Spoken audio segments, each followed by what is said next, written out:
Moikka! Björn on ollut tämän viikon kipeänä. Hän sai rokotuksista huolimatta kennelysken.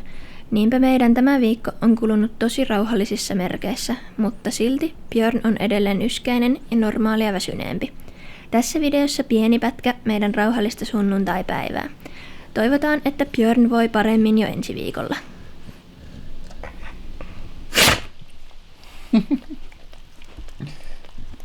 Kiitos.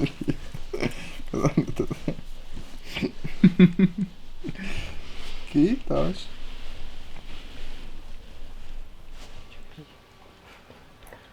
Ei, kun se putuu aina tuo. No niin.